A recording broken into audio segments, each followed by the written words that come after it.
आजच्या प्रयोगाचे नाव आहे चरबी, प्रथिने आणि कार्बोहायड्रेट्स यांची चाचणी। या प्रयोगाचा उद्देश म्हणजे आपण जे रोज अन्न खातो त्या अन्न पदार्थांमध्ये प्रथिने, कार्बोहायड्रेट्स आणि चरबी आहे की नाही हे सोप्या प्रयोगाद्वारे तपासणे। नमस्कार मित्रांनो, मी माय सायन्स लॅब तर्फे मंगेश। तर जाणून घेऊया या प्रयोगाला लागणारे साहित्य। ते म्हणजे टेस्ट ट्यूब, ड्रॉपर, माचीस, A4 size paper, test tube holder, plastic spatula, burette reagent, Benedict reagent, container, ग्लुकोल iodine, glucose powder, gelatin powder, तेलाचे साचे, तांदूळ, कॉर्नस्टार्च, साफ करण्याचा ब्रश, मेणबत्ती आणि पुरेसं पाणी। चला मग आता प्रयोगाला सुरुवात करूया। सगळ्यात आधी आपलं साहित्य टेबलवर या प्रकारे मांडून घ्यायचं। सगळ्यात आधी आपण करणार आहोत चरबीची चाचणी। त्यासाठी आपण घेणार आहोत हे A4 साइज पेपर।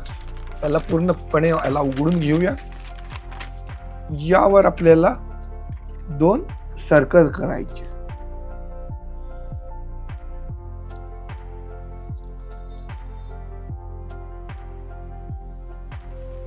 या प्रकारे। त्यानंतर आता आपण एक काम करूया, हे तेलाचे सॅचे घेऊया, याला फाडूया, याला या सर्कल मध्ये टाकूया। त्यानंतर ड्रॉपरच्या साहाय्याने 2-4 थेंब दुसऱ्या सर्कल मध्ये पाणी टाकू। याला थोडा वेळ थांबायचं आहे। तर तुम्ही बघू शकता तेलाने आपली जागा घेतली आहे, पेपराने तेल ॲब्झॉर्ब केलं आहे, त्यामुळे इथे डाग पडला आहे। आणि जे पाणी आहे त्यानं पूर्ण पेपर ओला केला आहे, पण तिथं तेलाचा डाग नाही पडला आहे। याचा अर्थ तेलामध्ये चरबी आहे, त्यामुळे इथे हे आपली चरबीची चाचणी हे झाली। आता आपण दुसरी चाचणी करूया, स्टार्च तपासणी। हे आपलं स्टार्च पावडर घ्यायचं आहे आणि एक रिकामं कंटेनर घ्यायचं। यामध्ये आपण थोडेसे तांदूळ घालू।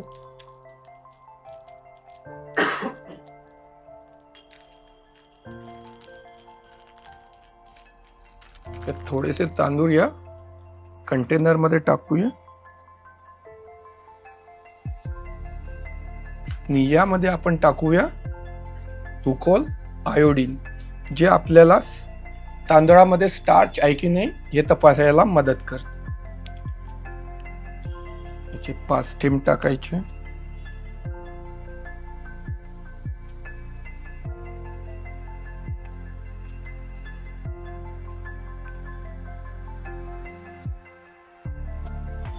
आता याला आपल्याला थोडं मिक्स करायचं।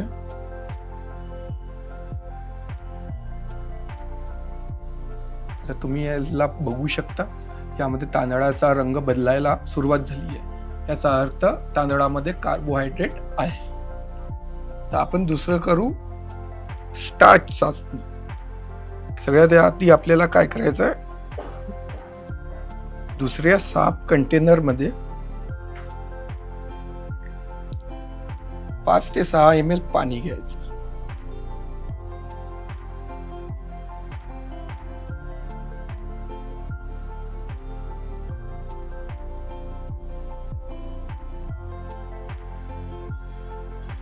त्यानंतर आपल्याला यामध्ये 2 ते 3 चम्मच स्टार्च पावडर घालायचं।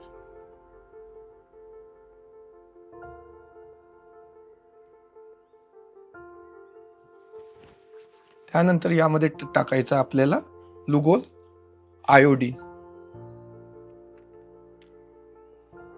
हे टाकायचं आहे आपल्याला 5।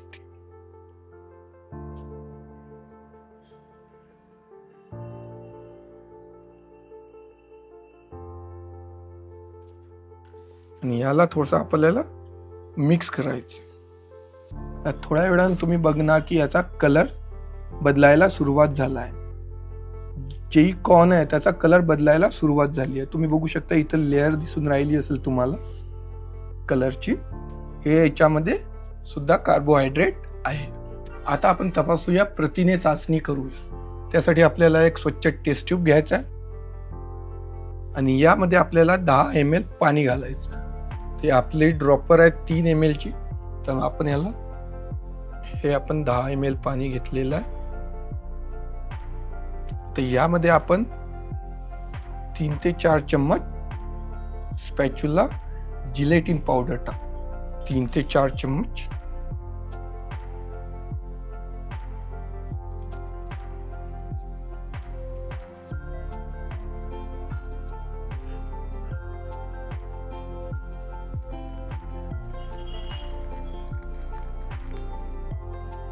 हे टेस्ट ट्यूब आपण व्यवस्थित हलवूया.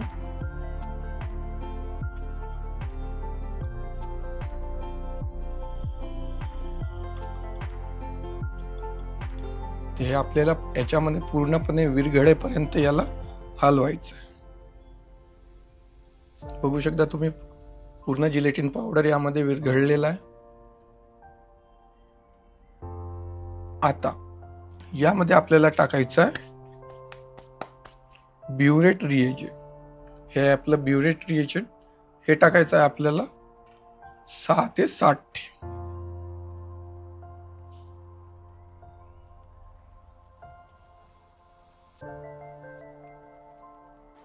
यालाही आपल्याला थोडस हलवून घ्यायचं आहे हलका हलका आहे ना, आणि याला आपल्याला 5 मिनिट असंच ठेवायचं. या प्रकारे आपण 3 चाचण्या केलेल्या आहे. पहिली चाचणी केलेली आहे आपण चरबीची, ज्यावर आपल्याला आपण बघितलं की तेल इथून तेलाचा डाग उमटला, पण तेच पाण्याचा डाग नाही उमटला, ते सगळं सुकून गेलं. त्यानंतर आपण बघितलं स्टार्चची चाचणी.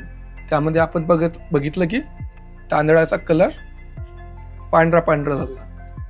त्यानंतर आपण चाचणी केली कार्बोहायड्रेटची. त्यामध्ये इथे स्टार्चचा कलर बदलला. त्यानंतर तिसरं चाचणी केली आपण प्रथिनाची. त्यामध्ये आपण बघू शकता याला 5 मिनिटं होऊन राहिले तर याचा कलर बदलून राहिला आहे, जांभळसर होऊन राहिला आहे. या प्रकारे आपला हा प्रयोग जे संपन्न झाला. यातून आपण आता काय शिकलो?